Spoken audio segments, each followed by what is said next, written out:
The Dread Elves sail out once again. So this is my Cult of Nub themed Dread Elf army. So that means that it doesn't include any model that is not belonging to the Cult of Nub. And the benefit that you get for doing this with your army list is that the Dread Legionnaires also get Cult of Nub, which replaces their Killer Instinct with Hatred. Also the Corsairs get this change of cult. And then if you include a Cult Priest in the unit, then you get back your Killer Instinct if the Cult Priest is on foot. So basically in this army list, by restricting myself to just the NAP models and having a Cult Priest that can go into the Dread Legionnaires, I just get an upgrade of getting Hatred on the Legionnaires. And the Corsairs, it doesn't really matter because it's just a small unit anyway. Yeah, so the army list, previous times you saw me already play with it, so I'm not gonna explain it too much in detail, but I really think that these Dread Judge units, they pack a lot of punch for what they cost. I've also seen that on Dread Elf forums people use a lot of bolt throwers. I think it's a tool that you can effectively use for an army where you want to be able to play into the draw. But for a singles tournament, I don't think it's really useful, because over the 6 turns you are going to shoot some stuff down with it, notably also the stuff that might want to come and hunt for the bolt throwers. But on the big combat blocks, you're not gonna make some effective damage to those. So I'd rather just be able to try to swarm my opponent than just overwhelm him with my troops, rather than having some bolt throwers that kind of need a lot of time to get their stuff to work. Otherwise, in this army you can still see the Banner of the Relentless Company. I am going to change it to a Banner of Speed. It's just that with the update coming in, I didn't really want to change all the points yet, and I was a bit lazy, so that's why it's still listed here. And this time they face off against an Oregon Goblin army, and it's also a bit of a team army. So it just includes 2 blocks of Feral Orcs, a big block of Iron Orcs, and some character models that my opponent really likes. So as you can, I don't know if there's a lot of Oregon Goblin players amongst you, and I'm not really used to playing them myself a lot, but it's not really an optimized list. It doesn't have any chaff, basically, also, for example. So it's we're just gonna run at each other and hit each other in the face, basically. So let's see what we selected for spells. So I have a Wizard Master with Witchcraft, and I have the Champion of the Dark Acolytes. So the Witchcraft Wizard Master took Raven's Wing, Deceptive Glamour, Twisted Effigy, and Will-o'-the-Wisp. And the Champion took Crippling Fatigue and Ice on Fire. So after the battle I was looking still at this the Witchcraft deck, and particularly at the wheel turns. If you cast the wheel turns on the target of the Legionnaires, then the Legionnaires are still going to be very strong, because they still have Lightning Reflexes, Hatred, +1 to wound, and the rerolls of the 1s to wound. So you hit on 3+ with a reroll, you wound on 3+ with a reroll of your 1s to wound against any target. And then the target's going to hit you on 4+, wound you on 4+, no matter what. So that's really in favor of these Dread Legionnaires. So probably for the next times I should definitely take that spell. Then for the Orcs and Goblins, we got the Pyromancy Mage with Pyroclastic Flow, Fireball, Scorching Salvo, and the Hereditary, and then the Wizard Apprentice with Awaken the Beast. So then let's see some army pictures. So these are the Dread Elves that I'm painting currently. So the blue stuff is the stuff that's towards finished, and the other stuff is stuff from like more than 10 years old. So, and then for my opponent, his orcs, so they're also getting painted, and they're going to look awesome. So then let's get into the battle. So we were playing Marching Columns and Breakthrough, and I'm deploying on top, and my opponent is deploying on the bottom.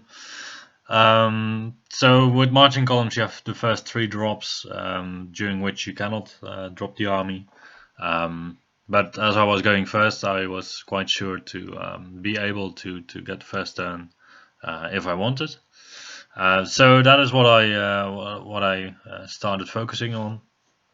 So you see me do the 3 drops. My opponent has a very simple army, so he's just putting blocks next to each other. The only kind of exciting thing really is where the giant's going to be, but probably wants him kind of close to the BSB or the general. So at this point I decided to drop, and I wanted to take first turn to be able to pressurize my opponent, and also to be able to use some magic already. Yeah, so I deploy with the intention of going a bit wider than my opponent, with the Dread Legionnaires in the center, so they could still go anywhere, and they can also go into the Iron Orcs. My opponent's deployment so far kind of indicates that he wants to go on the hill with his mounted head bashes, and I'm fine with that if I do manage to push up my 2 Dread Judges units towards the hill during my first turn, out of his reach.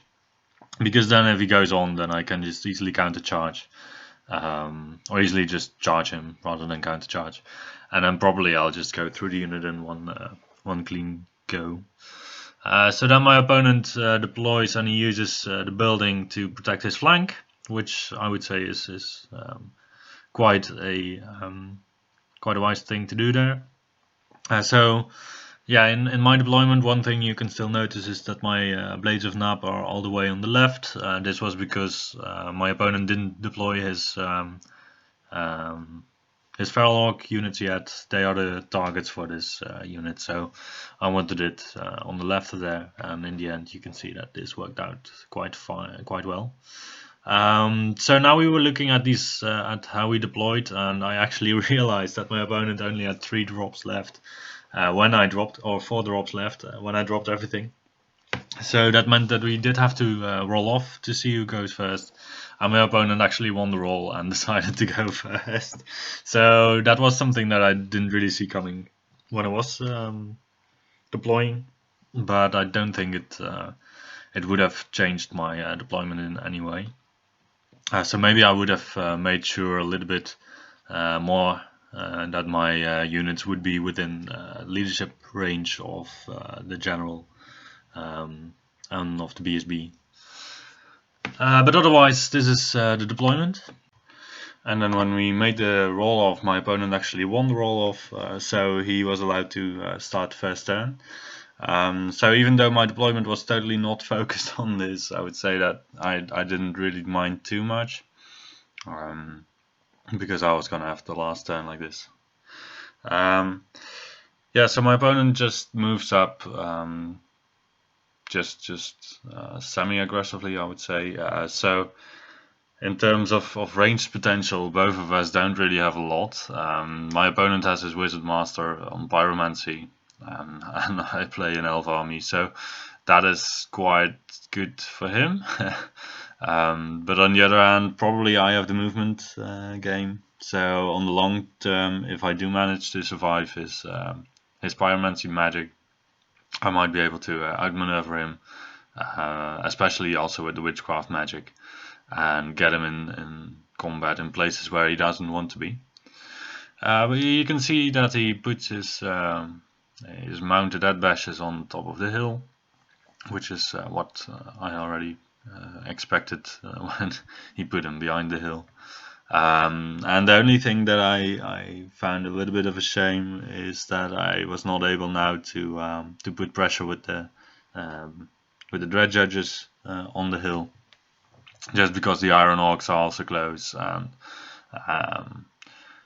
yeah, if the head bashes are gonna charge, then I believe, oh no, his character has a great weapon, so that wasn't even too big of a problem. It's mostly the Iron Orcs that can also charge into the Dread Judges. So yeah, this is how he moves up, and yeah, for me, I still have to learn a little bit how to play with Witchcraft. Like if you can assume that you're gonna get 2 spells off. You can also assume that you can put a -2 movement onto an enemy unit. And then you can already plan ahead during your turn, during your movement turn, for this to happen, or for the -1 movement at least. And that would make it a bit stronger even. So I think that the Witchcraft lore in itself is quite strong already, but that would just take it to the next level. Yeah, so I believe he only shoots off 2 Dread Judges on the rightmost unit of Dread Judges, and that's all. So then we go to my turn. The Blades of Nab, they advance up to the wall, so that if he wants to call out the War, that he's going to have Blades of Nab that are distracting, so he's just going to hit them on 4+ instead of 3+. The big block advances a bit cautiously to not get combo charged by everything at the same time. So I believe I put everything at distances where he would need something like an 11 with his orcs if he were to yell the war cry, so at 16 inches. And like this, it's also an 11 for me, that's true. But I also didn't really want to put a lot of pressure yet. Because, for example, if I get off a Raven's Wing, I can put the Legionnaires all the way in front of the wall, outside of line of sight of the Black Orcs. And I can try to come over his flanks after all. And I think that would be that's one of these moves that you can do on the long term if you have sufficient turns. So on the right, the threat range of the mounted dead bashes is quite long.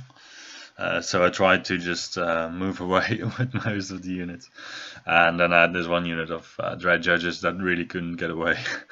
So they are going to be sacrificial guys. And the only thing I didn't really think about at the time was the BSB on the right flank. So he now has a very easy charge into the flank of my Dread Judges. But these units, they all have champions in my list, so I can just challenge them out. The Wyvern is just large cavalry, so it doesn't have a rank, so I will be steadfast unless something else charges in. And then in the challenge, this champion still has 2 attacks that hits at the same initiative or even higher initiative or agility 5.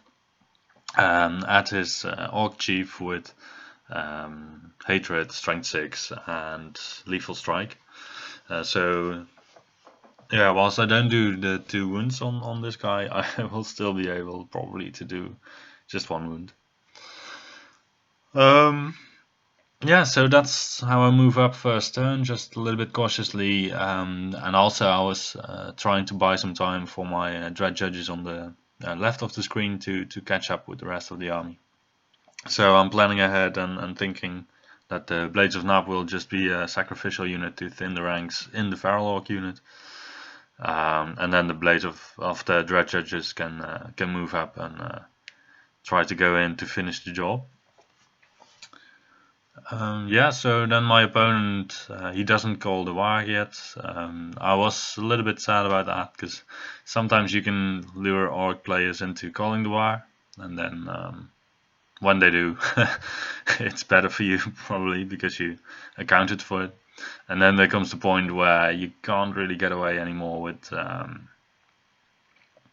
just letting him advance towards you and having the war being called next turn, so you have to move up.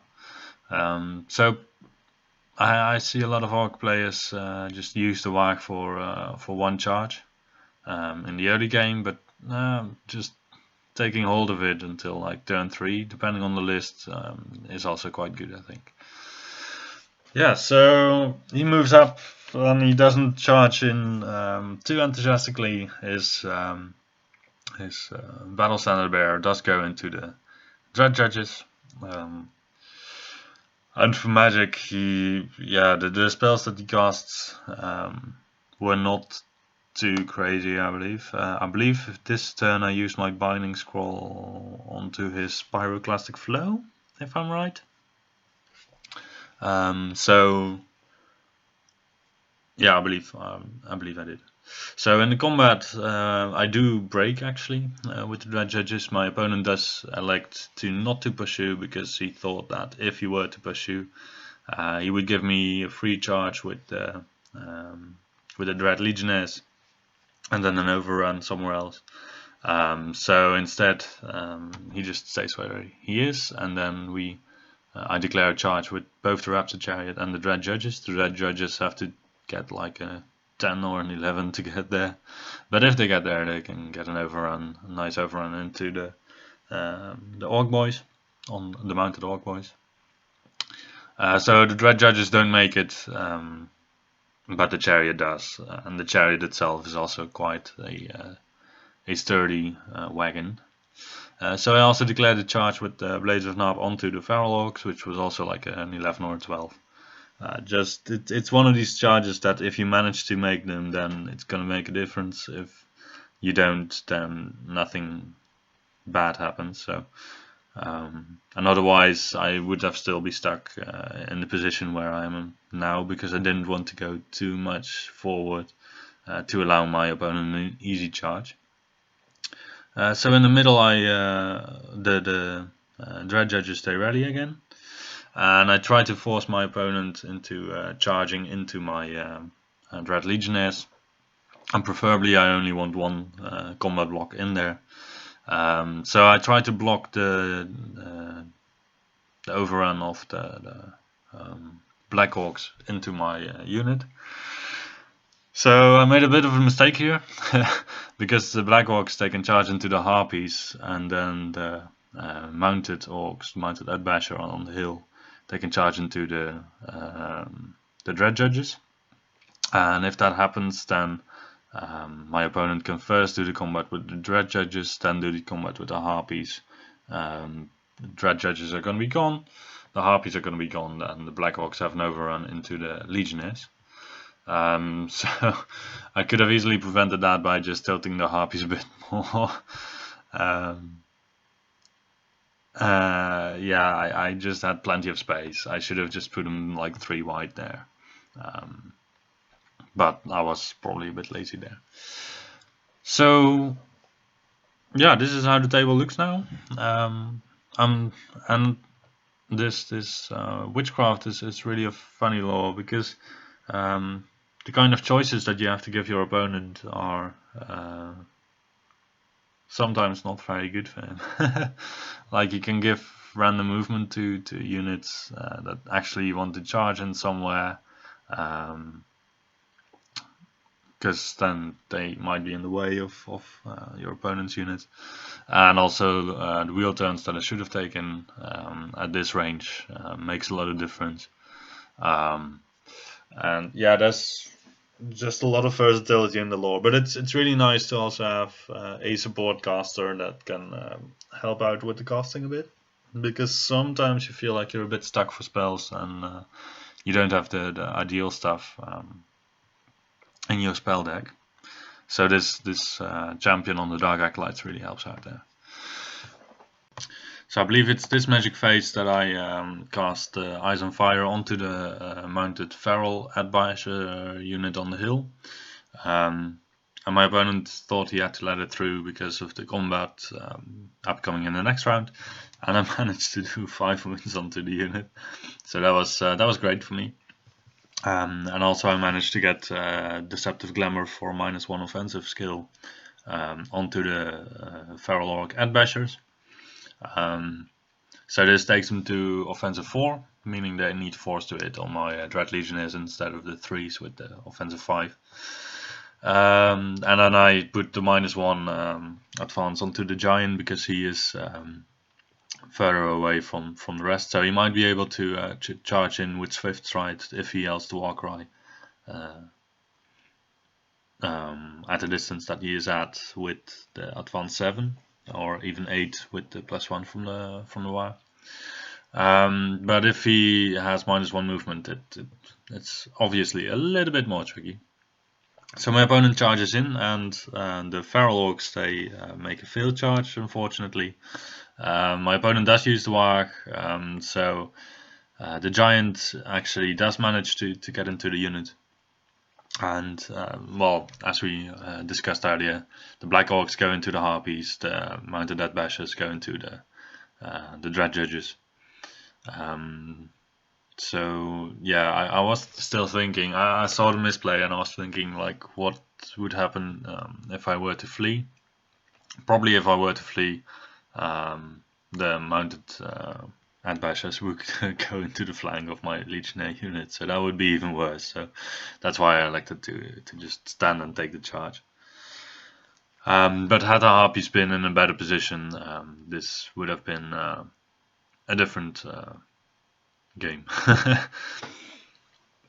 Yeah, so actually at this point I was not really worried yet, because my opponent, well, he can get the Black Orcs and the Giant in at the same time, but at least there's not also the mounted or the Feral Orc and Bashers, so it might still be okay.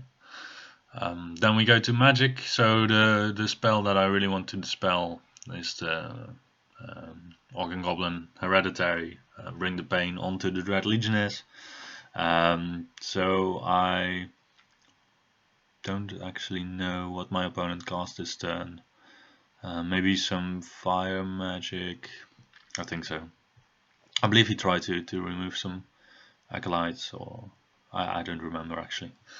Yeah, so then in combat he blasts through the Dread Judges, using the potion of or the Dragon Staff on his character, because his character has a great weapon, so he strikes last, but he can still use his Dragon Staff at his agility, which is, I believe he had one higher than the judges on the, well, I only had 2 attacks anyway, so it might have been simultaneously, but I didn't do anything, I believe, to the. No, I actually put 2 wounds on this character, so I had 1 wound that multiplied into 2 because he's standard size. And then he went for an overrun, and he came into another full Dread Judges unit. So now without his Dragon Staff. So he strikes last with his character because he has a great weapon there, and his mounted orcs, they also strike last because they have lower agility. So with my 11 attacks I was quite confident that I would be able to at least mangle up his unit. And with the Harpies the expected happens. The Black Orcs blast through, they go into the Dread Legionnaires, and then we go to that combat. So yeah, the Dread Legionnaires do get their spear bonus, so they go to agility 7. My opponent has the Mykonox totem, so he can turn off 1 special equipment in my unit. And I thought that his orc guy was more tooled up than he actually was, because he just has the Omen of the Apocalypse and a 2+ armor save, I believe. So I was wondering about the duel between my Dread Prince and his Orc Chief, his Orc War Boss, sorry. And in hindsight I should have done it, because now I didn't do it, and they were not in base contact, I believe. So my character couldn't strike at his character, which meant that my character could only just strike at regular Black Orcs. So my opponent is allowed to turn off 1 item, and the item that he could turn off by me not issuing a duel was the Mykonox totem, the Banner of Gardakas. So I don't have Death Trance with the unit right now, which would have helped, obviously, against all of my targets. So right now I'm just winning the Giant on 6s and winning the Orcs on 5s. So that's a bit less ideal than the ideal situation. We do manage to stay there and have sufficient bodies to be steadfast. I make my steadfast roll, and I countercharge with the Blades of Nab into the flank of the Giant. The Giant took already 3 or 4 wounds from the Spearman. The Chariot into the Black Orcs. These are all easy charges, so I get into them quite easily. The dread judges, due to my opponent's failed charge, are able to clip the side of the feral orcs. So we both have 3 models in contact there. 6 attacks at strength 6 for me, and so I believe also 6 attacks for him, but they hit on 4+. So ideally I would just keep him there for at least 1 turn so that I can clean up the middle and then reorganize my ranks and then go in again. On the right, the Dark Acolytes, they charge the mounted orcs. The Raptor Chariot and the BSB are still dashing it out. Yeah, and that is how the board looks. So yeah, what I experienced so far in these games is that the Corsairs that I just used to carry the banner to get an extra AP on the spears, they don't really do a lot themselves. So I might want to think of something else to replace them with. So even if it's something that doesn't really do a lot, it might still do more than just having 10 Corsairs that are just there to be there. So maybe 10 crossbowmen after all, with a banner, with the Academy banner.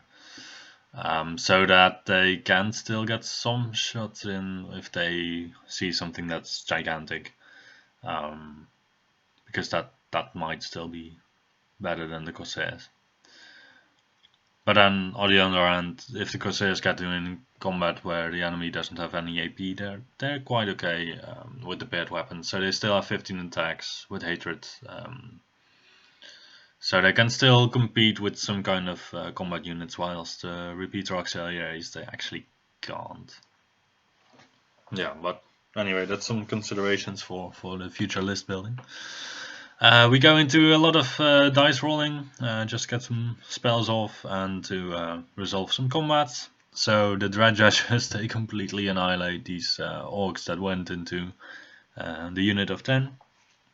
So I killed the character with some excess wounds. I kill nearly all of the orcs. I believe one of them still fled away. And also I do kill the 2 of the mounted orcs, the just non-adbasher orcs. And then the Dark Acolytes, they decide to reform so that they can still see the point where the orcs would run. And they can also still see the BSB. So the orcs, they don't run off table, but at least I can charge my next turn if they manage to rally. Then in combat, the chariot kills off some black orcs on impact. The unit kills off some black orcs. My opponent shuts down my multiple wound enchantment on the great weapon, and we do get into the challenge, I believe. So at this point, I'm just grinding down these black orcs. And the first turn, actually, I don't remember if I won. I believe it's this turn that I win quite heavily. But then I remembered that these Black Orcs, they have bodyguards, so I really should have focused on just getting this this character out of the unit. So first then I should have tried to just knock out this character already. So in the meantime, my opponent did manage to kill off my Wizard Master, which also was in the unit. But with the Destiny's Call, I thought that she would be a bit more survivable, but then I didn't make any of the egg saves. So yeah, if you don't make any of the egg saves, then obviously your character is gonna die. And then something sad happens with the Dread Judges into the Feral Orcs, because they do like 2 wounds and the Feral Orcs do 4 wounds back, so I have nowhere to flee. And I flee all the way away from him. So that frees up his Feral Orcs, and that was something that I didn't really account for. So I also made like the perfect space for him to come into the unit. So I should have done this combat first, definitely. And then the other one where I could have reformed with my units to either make sure that there would be less Feral Orcs coming in, or to just change the angle with the Blades of Nab so that my opponent could not get into the Legionnaires, because that would probably have been better. Yeah, so well, the good thing is still that I do get the matchup between the Blades of Nab and the Feral Orcs, and I strike at higher agility, so I believe there's still 6 or 7 of them left. That's still, I believe it's 6, so that's still 18 attacks, hitting on 2s, wounding on 5s, but with poison, and yeah, so that it's still quite a lot of attacks and possibly wounds. So yeah, my opponent's army is crumbling down a bit at this point, and we're still having this fight between the BSP and the Raptor Chariot. They're still not giving any ground to each other. So at this point, my opponent is a little bit disheartened about how the game goes, which I can imagine, because basically he lost nearly all of his Black Orcs, and he has to have this Feral Orc unit mop up my Dread Legionnaires. But then the Blades of Nab, they do inflict something like 8 wounds or so. But the Feral Orcs, they do come into the Legionnaires. And then, yeah, this looks kind of bad for me, I would say.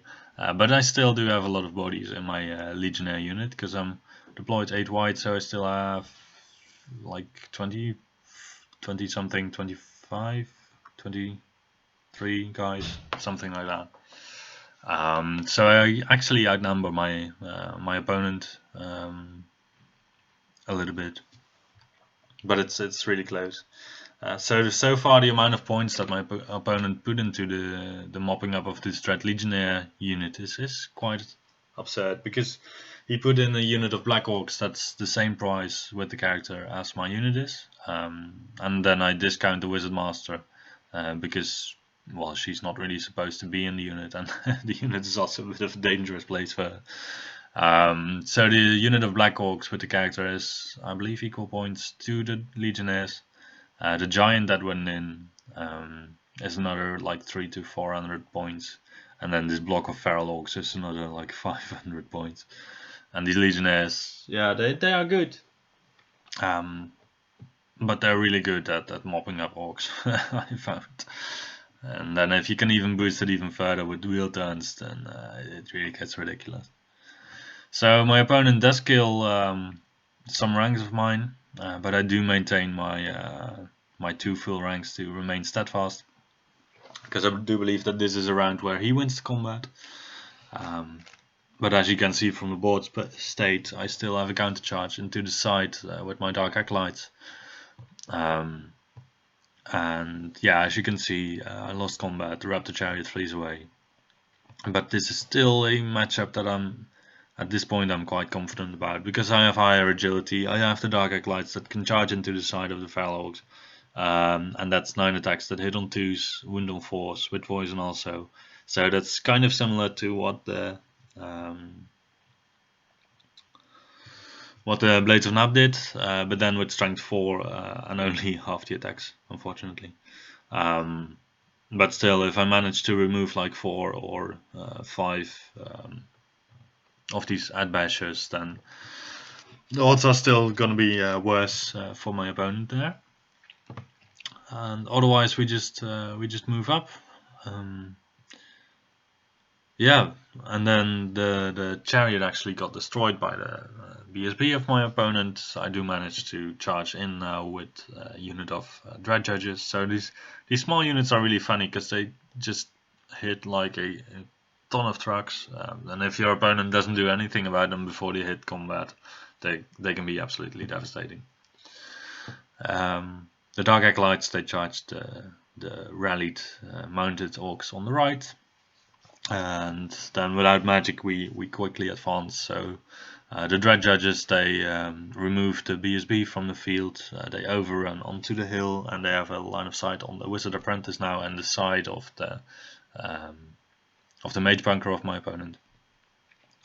And then the combat in the middle, yeah, actually I just managed to grind down my opponent's Black Orcs and Feral Orcs. I believe I do manage to kill the character also.